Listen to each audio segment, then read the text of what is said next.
نحمدہ ونصلی ونسلم علی رسولہ الکریم اما بعد فاعوذ باللہ من الشیطان الرجیم بسم اللہ الرحمن الرحیم۔ اللہ کے نبی صلی اللہ علیہ وسلم کا ارشاد پاک ہے ستفترق امتی 73 فرقۃ کلہم فی النار الا واحدہ۔ میری امت 73 فرقوں میں بٹ جائے گی جس میں سب جہنم میں ہوں گے سوائے ایک کے۔ اس وقت جو عوام ہے نا یہ بڑی کنفیوژن کا شکار ہے کہ وہ ایک فرقہ کون ہے اور کس کے پیچھے ہم نماز پڑھیں، کون صحیح ہے کون غلط ہے، نہیں پتہ چل پاتا۔ بنیادی طور پر یوں سمجھیں کہ انسان دو طرح کے ہوتے ہیں، ایک وہ جو مومن ہے، دوسرا وہ جو غیر مومن ہے، کافر ہے۔ پھر یہ جو کافر ہیں یہ بھی دو طرح کے ہوتے ہیں، ایک وہ جنہوں نے جو پہلے سے ہی کافر ہیں، جنہوں نے اسلام قبول ہی نہیں کیا، ان سے کوئی کلام نہیں۔ دوسرے وہ ہیں جنہوں نے اسلام قبول تو کیا تھا لیکن بعد میں انہوں نے کھلا اسلام چھوڑ دیا، یہ کافر مرتد ہیں اور ان کی سزا بھی بڑی خطرناک ہے۔ لیکن ان سے اسلام کو اتنا نقصان نہیں ہے چونکہ انہوں نے کھلا اسلام کو چھوڑ دیا۔ دوسرے وہ کافر ہیں، کافر مرتد ہیں جنہوں نے اسلام چھوڑا تو ہے لیکن آج بھی وہ اپنے آپ کو مسلمان کہتے ہیں، چونکہ ان کے عقائد کچھ نہ کچھ ایسے ہیں کہ جو منافی اسلام ہے، منافی ایمان ہے۔ مثال کے طور پر 1,24,000 انبیاء کرام کم و بیش، اگر کسی ایک نبی کا کوئی انکار کر دے گا تو وہ کافر ہو جائے گا۔ اب بھلے وہ اپنے آپ کو مسلمان بولتا رہے، نماز پڑھے، روزہ رکھے، کچھ بھی کرے، زکوٰۃ دے، قرآن پڑھے، لیکن جب تک وہ ایک نبی کا جو انکار کیا نا، جب تک اس پر ایمان نہیں لائے گا تب تک مومن نہیں ہوگا۔ اس کی نمازیں، اس کے روزے، اس کا قرآن اس کو نہیں بچا سکتا اس کے کفر سے۔ لہٰذا سارے انبیاء کرام کو ماننا یہ ضروری ہے۔ اسی طرح اگر کوئی شخص تمام انبیاء کرام کو مانے لیکن صرف ایک نبی کی شان میں توہین کر دے تو بھی وہ کافر ہو جائے گا۔ اب اس کی نمازیں، اس کے روزے اس کے ایمان کو نہیں بچا سکتے۔ یا کوئی شخص تمام انبیاء کرام کو مانے، تمام انبیاء کرام کی تعظیم و توقیر بھی کرے لیکن کسی صحابی کی شان میں ذرا سے بھی توہین کرے گا تو بھی وہ کافر ہو جائے گا، مرتد ہو جائے گا۔ اب اس زمانے میں جنہوں نے اہل سنت والجماعت کو چھوڑ کر اپنی جماعتیں بنائی ہیں نا، آپ اگر ان کے عقائد کو دیکھیں گے تو ان کے کچھ نہ کچھ عقیدے ایسے ہیں کہ جس سے کسی نبی کی شان میں توہین ہوتی ہے یا کسی صحابی کی شان میں توہین ہوتی ہے۔ اب مثال کے طور پر بہت سارے لوگ ایسے ہیں جن کا کہنا ہے یا رسول اللہ کہنا شرک ہے۔ وجہ کیا ہے؟ ان کا کہنا یہ کہ اگر ہم یہ سمجھتے ہیں کہ ہم یا رسول اللہ بولیں گے تو اللہ کے رسول اپنی مزار میں ہماری آواز کو سن لیں گے، تو یہ صفت دور سے سننا یہ تو اللہ کی صفت ہے، مخلوق کی صفت نہیں ہے، لہٰذا وہ مشرک ہو گیا، کافر ہو گئے۔ تو اب بتائیں ایک عاشق رسول ہے، وہ اگر اپنے نبی کو دور سے پکارتا ہے، کوئی ہندوستان میں ہے، کوئی بنگلہ دیش میں ہے، کوئی دنیا کے کسی کونے میں ہے، وہ اپنے نبی کو یا رسول اللہ کہتا ہے یا نبی اللہ کہتا ہے، تو کیا وہ کافر ہو جائے گا؟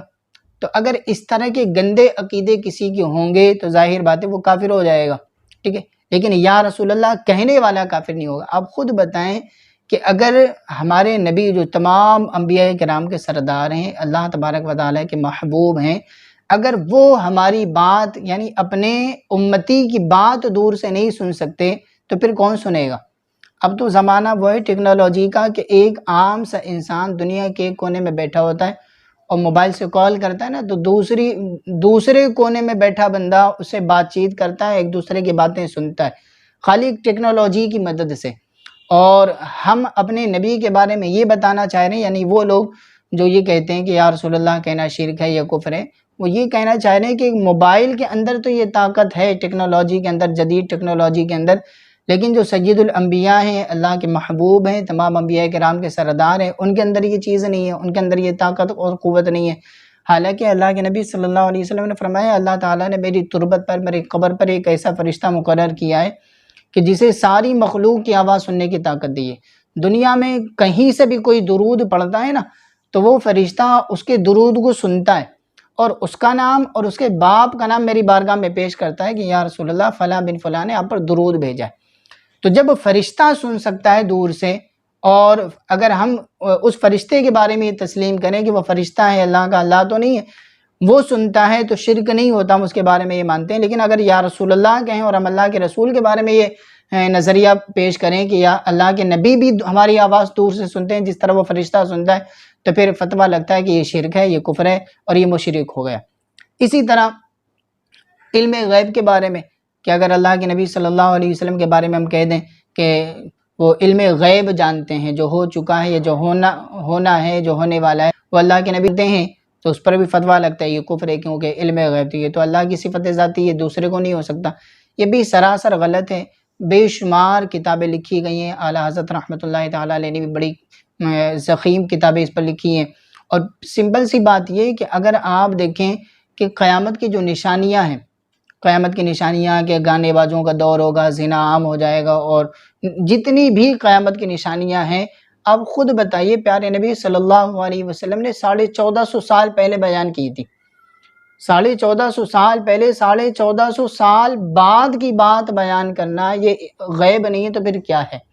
اور اسی طرح پیارے نبی صلی اللہ علیہ وسلم نے گزشتہ قوموں کے کتنے واقعات بیان کیے ہیں جو قرآن میں موجود نہیں ہیں۔ وہ واقعات جو قرآن میں موجود نہیں ہیں، حدیثوں میں موجود ہیں۔ پیارے نبی صلی اللہ علیہ وسلم نے جو ہو چکا ہے گزشتہ زمانے میں وہ بھی بیان کیا، اور جو ہونے والا ہے بلکہ قیامت میں جو کچھ ہوئے گا وہ بھی اللہ کے نبی صلی اللہ علیہ وسلم نے بیان کیا ہے۔ تو اگر غیب کا علم حضور کو نہیں ہے تو پھر کس کو ہے؟ اور اس پر نہ جانے کتنی آیات کریمہ ہیں، اور ان سب پر اگر آپ پڑھنا چاہیں اور مزید معلومات حاصل کرنا چاہیں تو بڑی کتابیں، اور ایک بڑی پیاری کتاب ہے جاء الحق وزهق الباطل، مفتی احمد یار خان نعیمی رحمۃ اللہ تعالیٰ علیہ کی،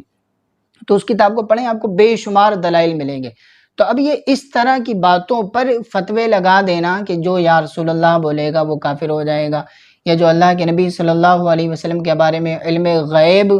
کو مانے گا وہ کافر ہو جائے گا، ٹھیک ہے، یا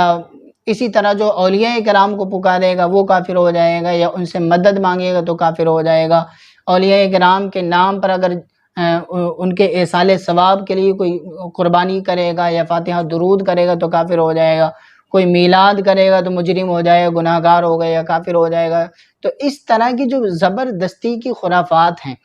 ان خرافاتوں کی وجہ سے مسلمان فرقوں میں بٹ گئے۔ اب آپ بتائیے کہ اگر ایک امتی حضور سے محبت کی وجہ سے اگر ان کا میلاد مناتا ہے، ان کا ذکر کرتا ہے، ان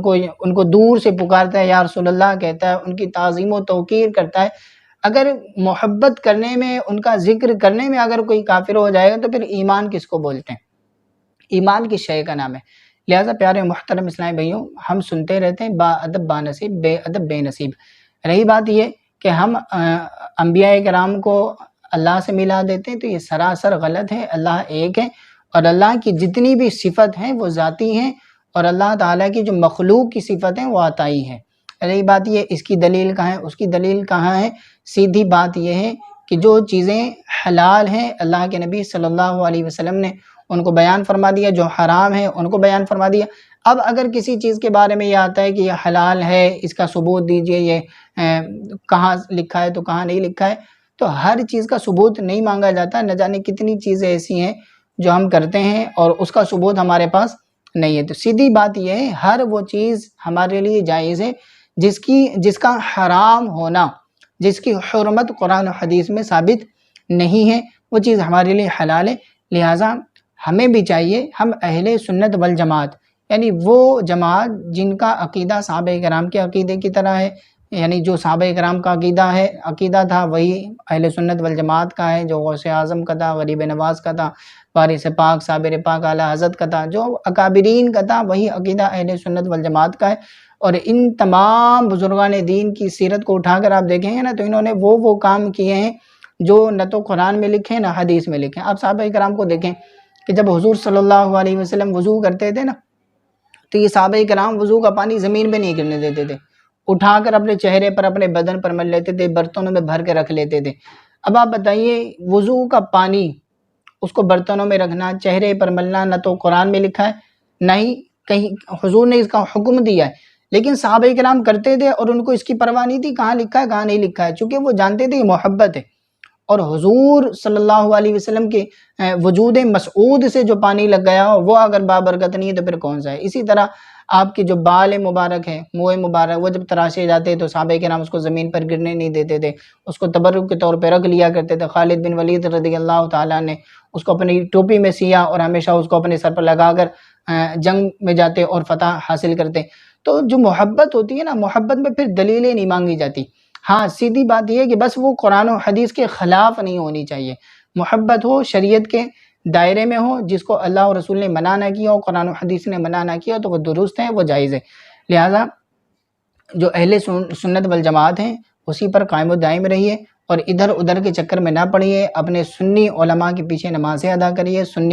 سنیوں کی جو مساجد ہیں ان میں نمازیں ادا کریے اور انہی کے بیانات بھی سننے کی کوشش کیجیے، اور ہو سکے تو جو کتاب ہے نا جاء الحق وزهق الباطل، اس کتاب کا مطالعہ فرمائیں، یا عقائد و معمولات اہل سنت، یہ بڑی پیاری کتاب ہے، مکتبۃ المدینہ میں آپ کو یہ حاصل ہو جائے گی، وہاں سے آپ اس کو خریدیں، اس کو پڑھیں۔ اور جو ہے نا بزرگوں نے بڑی پیاری بات کہی ہے، رہی بات یہ ہے کہ طرح طرح کے لوگ دلیلیں دیتے ہیں کہ یہ صحیح ہے تو وہ غلط ہیں، اور اس کی دلیل تو اس کی دلیل۔ سیدھی بات یہ ہے کہ جو دین ہمارے بزرگوں کا تھا نا وہی ہمارا ہے، اور اسی پر قائم و دائم رہیے اور اسی کے لیے دعا بھی کرتے رہیے۔ اللہ تبارک و تعالی ہم سب کو ان تمام باتوں پر عمل کرنے کی توفیق عطا فرمائے، آمین بجاہ نبی الامین صلی اللہ تعالی علیہ وآلہ وبارک وسلم۔ السلام علیکم ورحمۃ اللہ